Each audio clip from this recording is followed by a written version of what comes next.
Allah forgives whoever He wants. Rasulullah ﷺ was injured in Uhud. Listen to this carefully, don't forget it. He was injured at what? Uhud. He was injured in his face in 3 different places, and the arrow or the spears actually penetrated through the helmet into his jaw. Okay? Several of his teeth were gone, and he had to be patched up with mud so the bleeding would stop. When he fell to the ground, sallallahu alaihi wasallam, Umar bin al-Khattab thought he was dead. He was gone. And Umar bin al-Khattab lost it. He just sat on the battlefield. According to one narration, he just sat there. What's the point now? Rasul sallallahu alaihi wasallam comes back to consciousness. In one narration, he gets up to consciousness and says, كَيْفَ يَهْدِ اللَّهُ قَوْمًا. How can Allah guide a people that spill the blood of their messenger? Okay? How can Allah guide a people who spill the blood of His messenger? Allah immediately revealed ayat after Uhud. One of those ayat, listen carefully. لَيْسَ لَكَ مِنَ الْأَمْرِ شَيْءٌ. You have no authority whatsoever. Talking to the Prophet ﷺ. أَوْ يَتُوبَ عَلَيْهِمْ أَوْ يُعَذِّبَهُم. Whether He wants to accept their tawbah or He wants to punish them, فَإِنَّهُمْ ظَالِمُونَ. Then they are, in fact they have done great wrong. فَلِلَّهِ مَا فِي السَّمَاوَاتِ وَمَا فِي الْأَرْضِ. Allah owns whatever He has, whatever's in the skies, whatever's in the earth. يَغْفِرُ لِمَن يَشَاءُ. He forgives whoever He wants. يُعَذِّبُ مَن يَشَاءُ. He punishes whoever He wants. Wallahu ghafurur rahim. And Allah is extremely forgiving, loving and merciful. What have we done? I haven't forgiven you, so I know Allah won't forgive you. Because until I forgive you, I know Allah won't forgive you. Don't point at anybody. Please don't.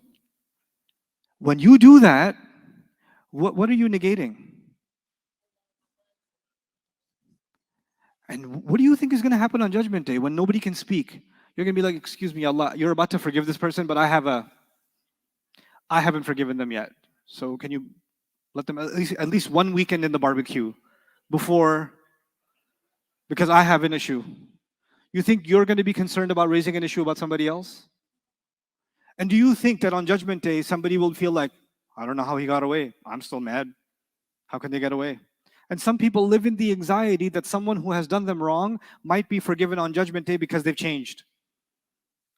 They have this anxiety. This person changed, but I didn't forgive them. So why is Allah? It's not fair. Allah's going to forgive them. They got away with it. That, even to the Prophet of Allah, sallallahu alaihi wasallam, Allah told the Prophet sallallahu alaihi wasallam, you're a slave, act like it. Be a slave.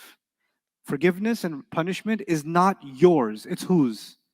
It's Allah's. Stop thinking you have a say in it for anyone else. Let it go, because that's part of being a what? Being a slave. Their matter is with who? فَأَمْرُهُ إِلَى اللَّهِ. His matter is with Allah. It's not your problem.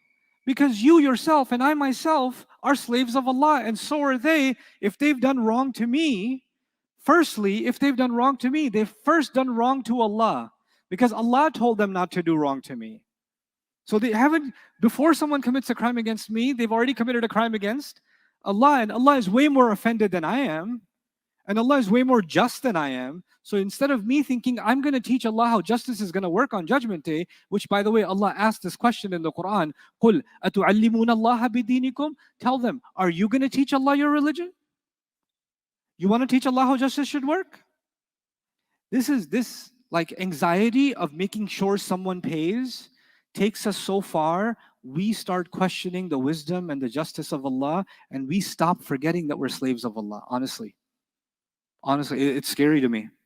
To me, it can be rooted in pain. I get it. You were wronged. I was wronged. It's rooted in pain. But you cannot allow that pain to turn you into a pharaoh. You cannot allow that pain to project some kind of authority on Judgment Day. That is too far. Don't do it to yourself. That'll destroy you spiritually. It'll just destroy you. Whether Allah forgives them or not, Allah knows their deal better than you and me. I know one thing, Allah will never be unfair to me. Allah even said, يَشْفِي صُدُورَ قَوْمٍ مُؤْمِنِينَ. Allah will heal the hearts of a believing people. Is that enough for me to hear? Allah will heal the hearts? Yeah. You're like, I don't want my heart healed. I like this pain. And I enjoy this. No, some people do. They do. They're addicted to the pain. And they're like, I want to feel the sensation of getting revenge. I'm waiting for that high. I need it. Guess who needs to see someone else suffer? Who has that need?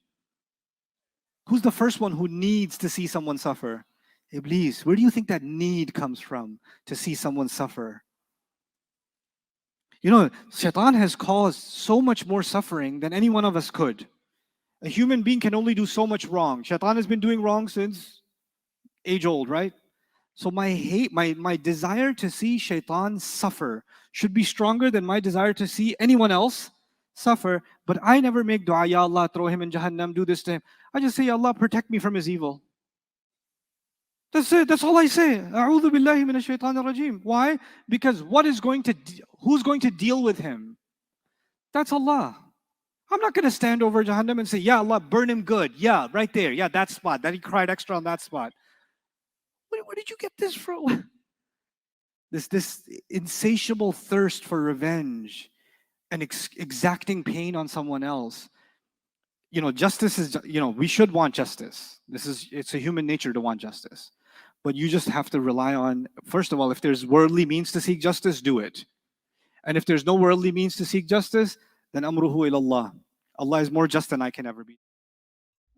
I hope you guys enjoyed that video clip. My team and I have been working tirelessly to try to create as many resources for Muslims to give them first steps in understanding the Quran all the way to the point where they can have a deep, profound understanding of the Quran. We are students of the Quran ourselves, and we want you to be students of the Quran alongside us. Join us for this journey on bayinatv.com, where thousands of hours of work have already been put in. And don't be intimidated, it's step by step by step, so you can make learning the Quran a part of your lifestyle. There's lots of stuff available on YouTube, but it's all over the place. If you want an organized approach to studying the Quran beginning to end for yourself, your kids, your family, and even among peers, that would be the way to go. Sign up for bayinatv.com.